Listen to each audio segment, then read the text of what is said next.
Our house is so gloomy because someone sleeps all day.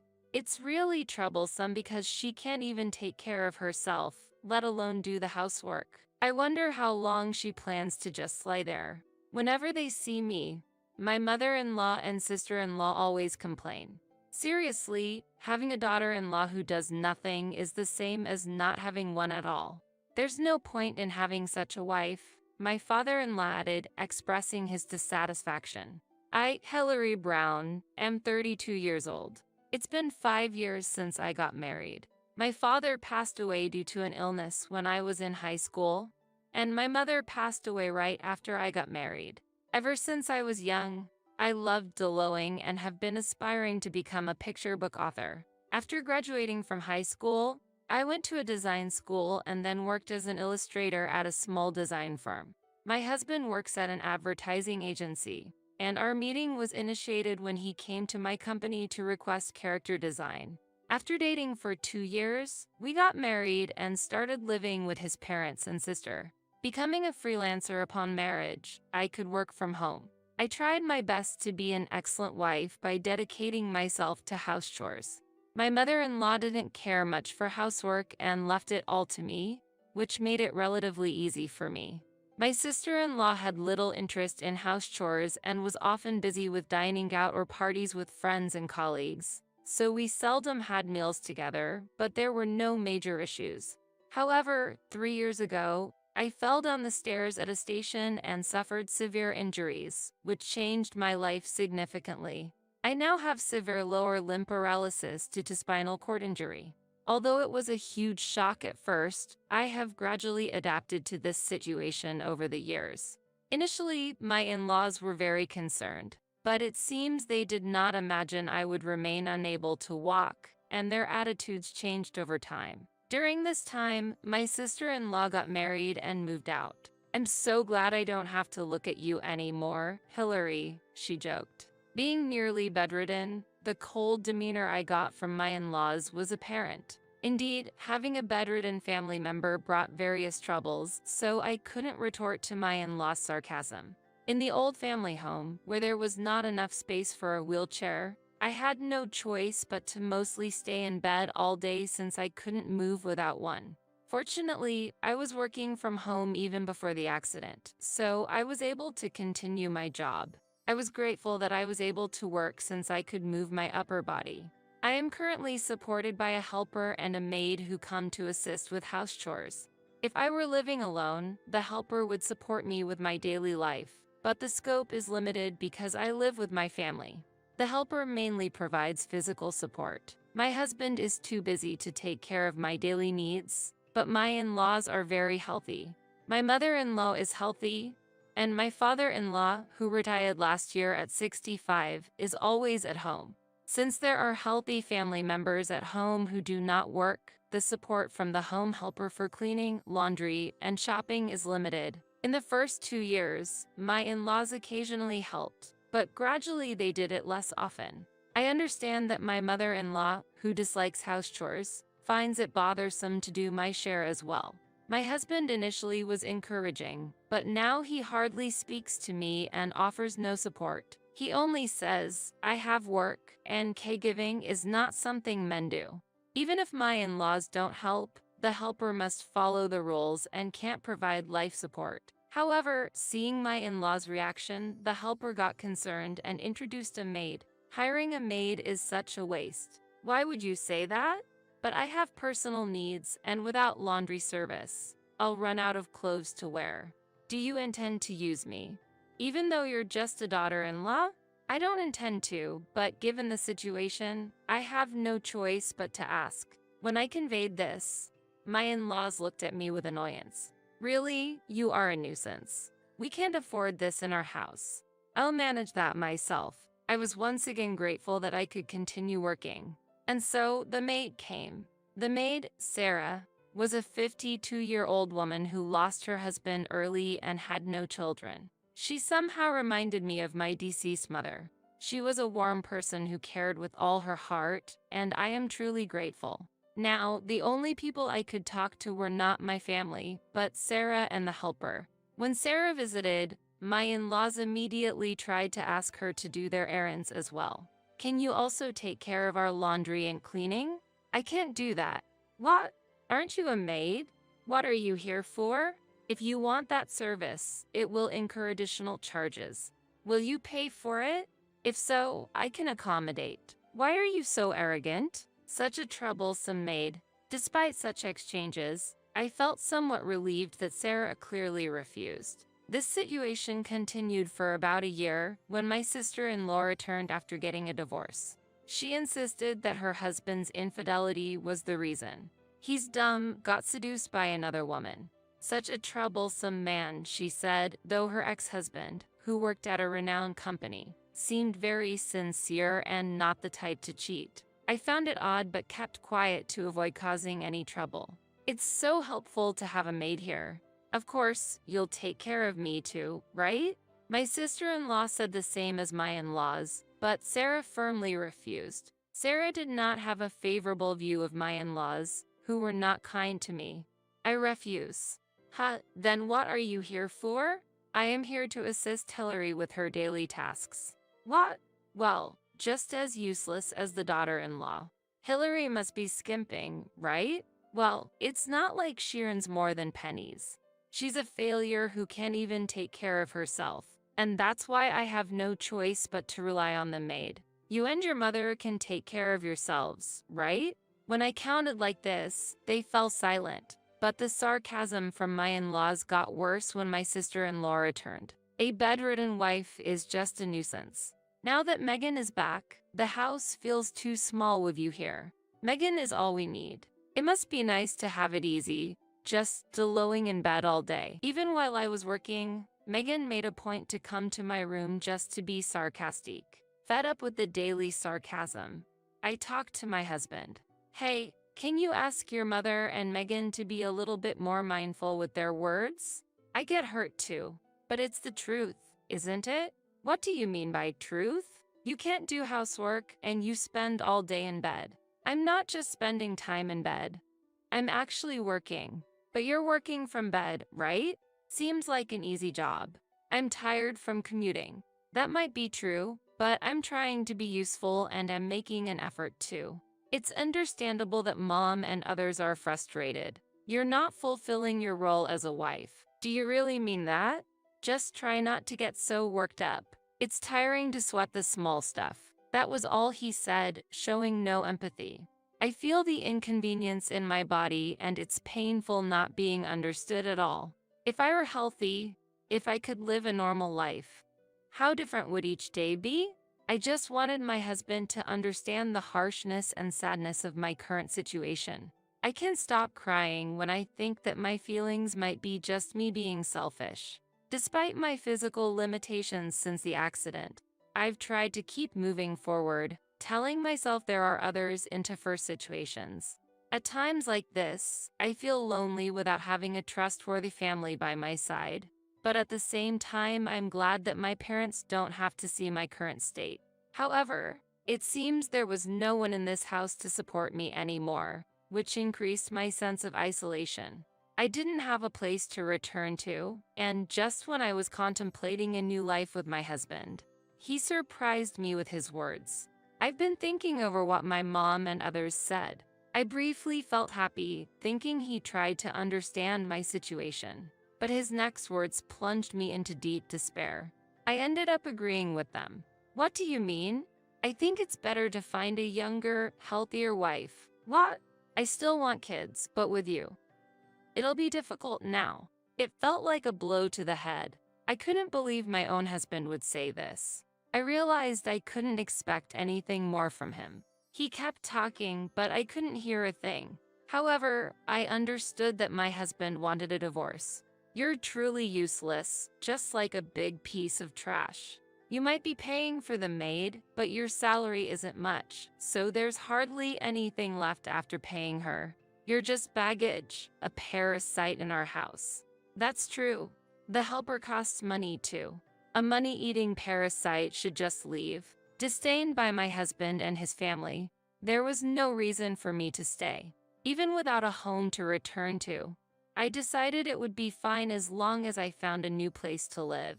Maybe I'll move out. With Sarah's help, I began looking for a new place. Sarah was supportive, and it was convenient to handle the procedures online. Once everything was prepared, I handed the completed divorce papers to my husband. "You finally decided, but don't resent me. Blame your condition. I understand. But are you really okay with this? With me leaving?" "Of course. I'll find someone more suitable. Everyone says I can find a better wife. Will your life be okay? Don't worry. There's Dad's retirement money, and Megan got a good settlement from the divorce. We won't have financial issues for a while, so I don't need to rely on you anymore." "Alright, do as you wish." My husband seemed oblivious to reality, but I didn't speak further and left my in-laws' house. There was a silver lining. Living alone meant the helper could now support me with daily living activities. She helped with cleaning, laundry, and shopping, which was a great relief. Sarah continued to support me as well. She used to be a career woman at a large corporation, skilled in computer use. She left her job after getting married, tired of the bustling corporate life. It's been 20 years now. Sarah laughed as she spoke, but her past experiences seemed to empower her to stand up to my in-laws. Now, she's more of a coordinator for my work than a maid, and her support is indispensable. She's happy to help, which is a great relief. Moreover, my new apartment was barrier-free, suitable for wheelchair users, allowing me to move independently. The kitchen was spacious, enabling me to cook on my own. As I was getting used to the new days, persistent calls from my mother-in-law began. However, I decided not to talk to her anymore and ignored all her calls. With Sarah's help, I was able to focus on my work without worrying about my in-laws' criticism, which significantly advanced my work progress. My work increased so much that I didn't have time to deal with my mother-in-law. A year later, the contacts from my mother-in-law became less frequent, but they still occurred. As my life had stabilized, I decided to answer the phone when she called. "Hello, you finally picked up the phone. Why have you been ignoring me?" "I was worried because you never answered. I thought something might have happened." I was addressed in a tone softer than I had ever heard before. During our time living together, she never showed concern for me. I felt she was probably overwhelmed by reality and at a loss. I wondered about the kind of life she imagined I had been leading this past year. "I'm sorry if I caused you any concern. I am very well and living my days peacefully, so please don't worry." "That's a relief. But there's something I want to ask." "What is it?" "Won't you consider living with us again, like before?" "Me? I was once considered just a nuisance, a parasite. Living with me again, there wouldn't be any benefit for you. I've had a change of heart. I can't abandon someone with physical limitations like you. We'll take care of you from now on so you don't have to worry." "No, thank you. Living alone, the helper provides daily support. I can ask for help with cleaning, laundry, shopping, and Sarah assists me with my work, so I have no worries." "I wanted to ask about your work. Is it true that you were earning more than Ted?" "Yes, it's true. But it seems Ted had forgotten that by the time we divorced." "Hillary, Ted told me you were making $15,000 a month. My salary supported the household expenses at my in-laws. Initially, my in-laws helped due to my physical limitations, and this coincided with a decrease in my husband's income due to his company's poor performance. Fortunately, my income increased. That's why I brought it up with my husband. At first, he said, 'I'm sorry,' and asked me to keep the decrease in his income a secret to not worry his parents. However, after nearly 3 years, it seemed he had forgotten that I was the one making the payments. When we divorced, I deliberately didn't mention his income. Moreover, I knew that my sister-in-law's divorce wasn't due to her husband's infidelity but her own, which the brother-in-law had informed me about. I learned that she had taken money without permission and lied about receiving compensation. Her husband said he would ensure she returned the money and would claim compensation. I decided to divorce before my in-laws could learn about this fact. When I revealed the truth to my mother-in-law, she was speechless for a while. Ted became obsessed with a woman he met at a nightclub and ended up in debt. That was the reason for the divorce, I suppose. Perhaps you were hoping for that woman's income? That's not true. They weren't in a relationship. He was just one of her customers. That might be the case. Did you know about this? Yes, I knew everything. Why didn't you tell me? Did you also know that Ted's company was in trouble? Of course, I knew that too. To know all that and say nothing. How cruel. According to my former mother-in-law, my sister-in-law eloped with her affair partner but was eventually abandoned and returned with a significant debt. My ex-husband's company went bankrupt 6 months ago, and though he's job hunting, he claims nothing suits him and is currently unemployed. I heard he's lost confidence and has shut himself away. My husband's retirement fund also got exhausted because the children moved back in. On top of that, there's still debt remaining. Is that so? I think everything will work out if you come back. I can't understand that at all. I couldn't grasp what she meant by working out and why she would say such a thing after driving me away. I never expected things to change so much in just a year. It was quite fast, wasn't it? My ex-husband probably never imagined his company would actually go bankrupt. Given his lack of attention to anything, it was predictable. My mother-in-law pleaded in tears. If I had known, I wouldn't have chosen to let go of you, but it was too late now. All she talked about was financial worries. They only thought about their own lives. My sister-in-law didn't seem motivated to find a job and kept gaining weight as she just ate and slept. We had to sell the house to pay off the children's debts. The family home was old and not worth much, and after deducting demolition costs, it didn't amount to much. Now they're living cramped in a small apartment, in a dire situation. My former in-laws are exhausted, working part-time jobs from morning till evening, or so I heard her crying over the phone. Because you didn't pick up the phone, we ended up in this situation. If we had been able to contact you before selling the house, what do you think would have happened? If you had known, you would have helped, right? You lived in that house too, so you must have had some attachment to it. That's not true, though. What? The thought of how self-centered their thinking was nothing but astonishing. I'm glad I ignored the calls. Even if I had answered, I wouldn't have agreed to such a discussion. So, Ted and Megan are all depending on you, Debbie, and your husband now. Hillary, please come back. We have no one to rely on but you now. I'm sorry, but I am a stranger now and can't help you. Don't say that. We know how terrible we were in the past. We apologize. Let's build a barrier-free house with your money and live together.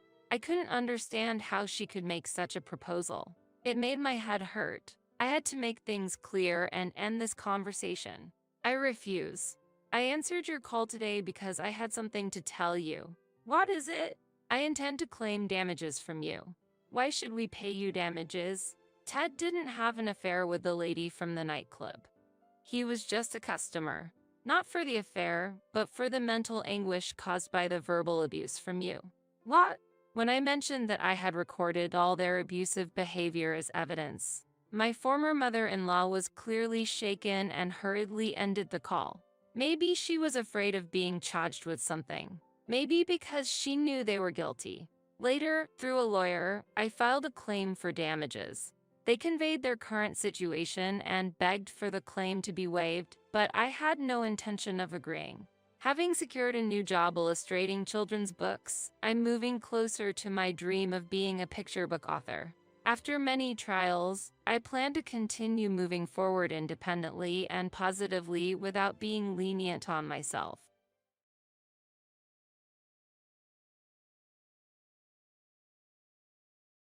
I'm a little shocked that you would criticize my mother-in-law.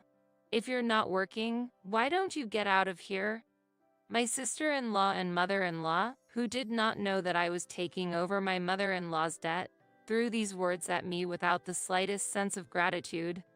Yes, I understand. But it's up to you guys from now on. The day I packed my bags, they realized a fact I had been hiding and put their heads together. My name is Emma. I am 32 years old, a busy career woman working in an office in the city. When I was a student, I spent most of my time in the corner of the library absorbed in my books.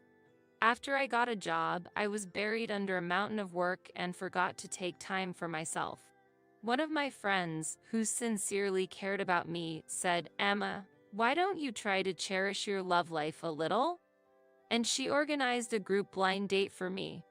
Then, a man whose eyes met mine was John, who worked in a building in the city center. He is a fresh salaryman working in a building in the city center. And to my surprise, he seemed to be a little interested in me. I was nervous about the feeling of dating after a long time, but supported by his kind words, we gradually opened our hearts to each other. Then he made a gentle confession to me, and our love accelerated. Only 1 year later, we decided to get married. It was like a dream come true that I, who had been so absorbed in my work, could stand at such a wonderful turning point in my life. My friend who organized the group blind date was also surprised at our sudden development. She said, "Oh, really? You're getting married?" I said, "Yeah, it's amazing, isn't it? But it's great. I'm so glad I organized that group blind date. Thank you. I really appreciate it. I'm looking forward to the wedding. I'm looking forward to it." Thus, I was to open the door to a new life. First, we reported to each other's families. Seeing me so happy, my parents welcomed him warmly. "Emma, you haven't told me about your boyfriend for a long time, so I was a little worried that maybe you wouldn't get married. John, please take care of her from now on." When I heard these words, I felt as if I realized for the first time what my parents really thought of me. I realized that parents think a lot of things without saying them. My family had been basically free to do whatever I wanted, so there was no pressure to get married. But it seems that in my parents' mind, there was a wish to see their daughter happily married someday. Knowing such a parent's wish made my heart warm a little. And when I visited John's house for the first time, I met his family with nervous excitement. But his mother and father were both very warm and made me feel very safe. Next, we had dinner with the whole family.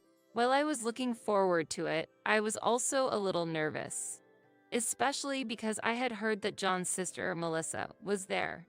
She was only 25 years old, and her choice of words was a little rough at times, which made me a little confused. She asked me, "Emma, you're already at that age. Weren't you getting married too late?"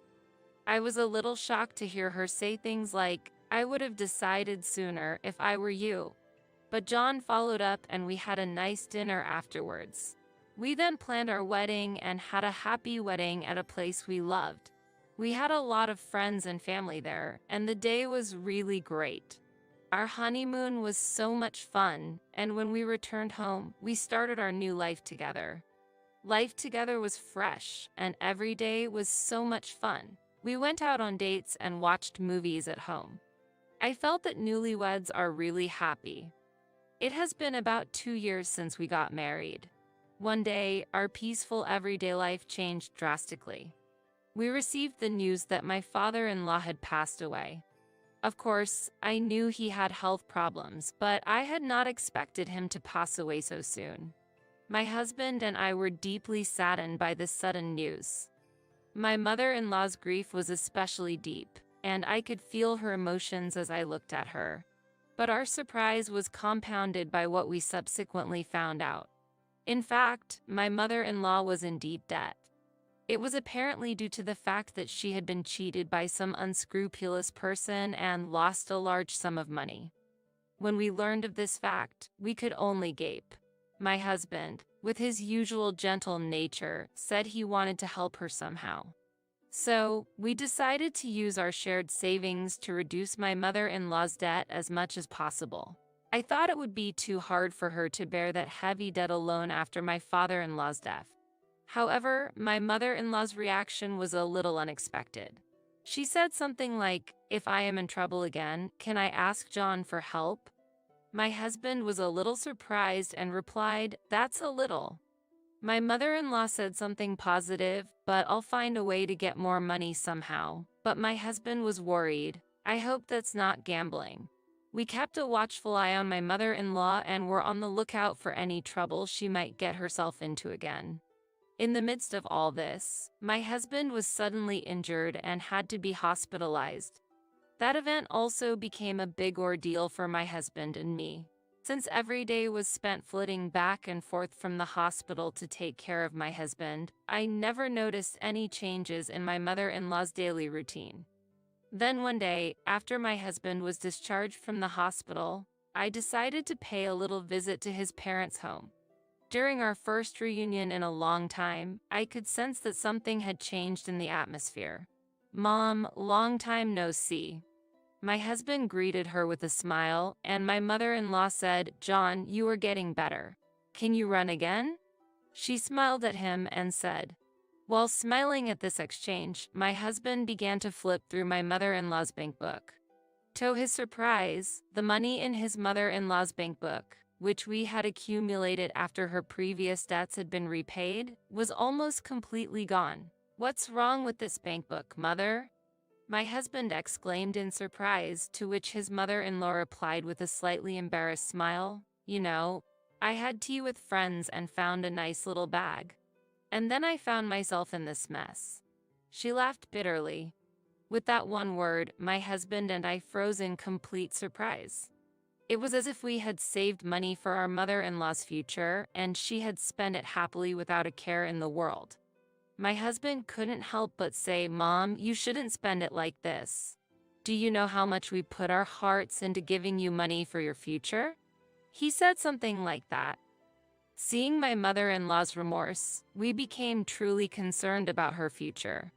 We suggested that she move in with us to support her life closer to us.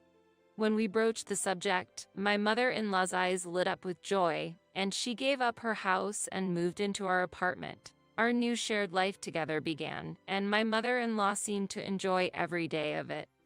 The three of us laughed and talked around the table at every meal, and my mother-in-law volunteered to help with the housework, which made life surprisingly easy for both of us. Her upbeat mood was infectious, and our days became brighter and warmer. I said, "Mom, what would you like for lunch today?" I think I'll have udon." "That sounds good." Since I was working remotely, I was in a position to monitor how my mother-in-law spent her money. Since my husband and I, provided her living expenses and my husband managed my mother-in-law's account, there was supposed to be no worry about her spending excessive money.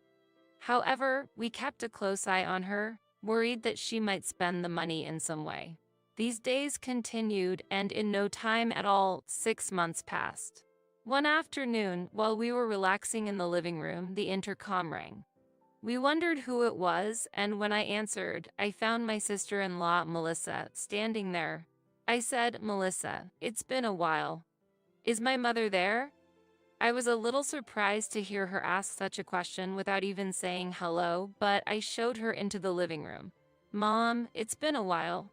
"Oh, Melissa, what brings you here?" "I just wanted to see your face once in a while." "Thanks, I'm glad you're here. How are you?" "Of course. I'm fine. John is with me. So, do you want to go to lunch with me?" "Sure, let's go." Melissa must have taken my mother-in-law to a restaurant or something. We decided to wait at home. When they came home in the evening, we looked at them and their faces changed. Then Melissa said, "Emma, you are tormenting my mother, aren't you?" I was surprised and could not understand what she was saying. My mother-in-law also looked at me sternly. My husband said, "What are you talking about? There is no way Emma would do such a thing." He immediately took my side, but Melissa would not budge. "John is being deceived too. Mom says she can't go outside and she hears Emma is saying things inside the house." We could only be amazed. Indeed, there were times when my mother-in-law would ask to go shopping, and we would refuse because she would waste money. Also, my mom said you were taking her money. I had to admit that this statement surprised me. Did my mother-in-law think so, or did Melissa blow it that way? In any case, it seemed that Melissa and my mother-in-law had joined together in accusing me. "Now, what do you want from me?" I was about to feel like I was bewitched by a fox. What on earth did they want to tell me? I wondered if they just wanted to say something to me. At that moment, my sister-in-law said something I never thought she would say. She said, "I want you to leave our house. I feel like my mother can't really live happily with you. Because I can't believe you treat my mother-in-law so coldly." Her face clouded over. My mother-in-law looked as if she wanted to say something and turned to me. "If you were gone, I would be able to relax and enjoy my time with John and Melissa." I was surprised by her words, but I could not say anything. In fact, they did not know that I had previously paid off her debts for my mother-in-law by cutting into my savings. Looking back, I probably should have made it clear to them at the time that I had not taken it out as our marital savings, but as my own. When I looked at my husband's face, he looked very angry. His hands were clenched and his body was shaking a little. Melissa said, "My mother and I are going to live here together from now on. So, I want you to leave," my sister-in-law said again. Taking a deep breath for a moment, I answered my sister-in-law, "I understand, but I won't get involved in what happens next." After that exchange, my husband and I decided to leave the house. And on the day we moved out, they were surprised to discover one truth. "Looks like you've made arrangements to move out right away after all." "Yes, I have something to tell Melissa." "Yes, what is it?" My husband chuckled and said, "Actually, I'm getting older and I was thinking that I should put the house in Melissa's name." My sister-in-law's eyes sparkled and she said, "Really? It's going to be my house?" she said excitedly. My husband quietly produced the documents for the change of name and said, "As long as you sign here, that's all right." My sister-in-law happily said, "I can't believe I have my own apartment," and signed it. My husband and I looked at each other stealthily and exchanged smiles at the success of our plan. "Well, it's time to start getting ready to leave." "What, John? Are you really leaving?" "Yes, I've decided to leave too." "Oh, even John is leaving? Do you really have to leave with Emma?" "If I'm not with Emma, I don't feel comfortable either. It's normal for married couples to be together." "I knew you would say that, but then what are we going to do about future house expenses and stuff?" "That's something you'll have to devise and pay for on your own." "Wait a minute. I quit my job because I believed you would support me, okay?" My husband and I could not hide our surprise at my sister-in-law's sudden statement. "If you keep this up, you're going to get me and our mother into a lot of trouble." "That's fine if you can devise a way to live on your own. You have our mother's pension, and if you save a little, you can manage." "Yes, and if you add my pension to that, we can manage. Since you're going to live here, we need to be creative about it." My sister-in-law looked a little satisfied with my mother-in-law's kind words. "Indeed. It's my new home. If I save a little money, I should be able to get by." However, my husband and I laughed inwardly at my sister-in-law saying such a thing, not knowing that the property was a rental. About that time, the movers arrived. We welcomed them and began to move more and more stuff out. My sister-in-law and mother-in-law rolled their eyes at the sight. "What are you doing?" "Getting ready to move out." "Are you taking everything?" "Of course. We bought all this stuff." "Do I have to buy everything new?" "That's right. I wish you had known that and acted accordingly." "Well, we better get going." My husband smiled and said, and we left the house. My mother-in-law and sister-in-law froze in amazement for a while. After a while, my sister-in-law called my husband's cell phone. She said, "Hey, John, what's with the rent bill all of a sudden?" I was a little mistaken. Could it be that I am not the owner of this house? "Who told you about that?" "Well, I'm actually renting this house. The document you signed at that time, which was the rental agreement. So, it's only natural that you should be charged for the rent." "Seriously? I didn't know that at all." "It's where you live, so you have to pay the rent. But my salary is not that much compared to you. You may laugh, but Emma actually makes more money than I do." "Oh, no. It's true. She is working hard at a remote company that pays pretty well. That's why we were able to live so comfortably in that apartment." My sister-in-law was so surprised that she was speechless for a while. Next, I heard my mother-in-law's worried voice. "We're so sorry," she said. "I'm really sorry. Could you please reconsider and come back?" My husband responded gently but firmly. "Thank you, mother, but it's hard for me to go back because of your attitude toward Emma. She is the most important to me. Please take care of the rest." "You will take care of it." After that exchange, I heard various rumors. My sister-in-law and mother-in-law had apparently been forced to look for an apartment after getting tripped up on rent payments. They are now trying to make do in a small apartment that is barely big enough for the two of them to live in, but it is said that they are having financial problems and occasional fights. They are also concerned about the neighbors' eyes on them. John and I have started a new life in our new house. Every day is fun and full of happiness.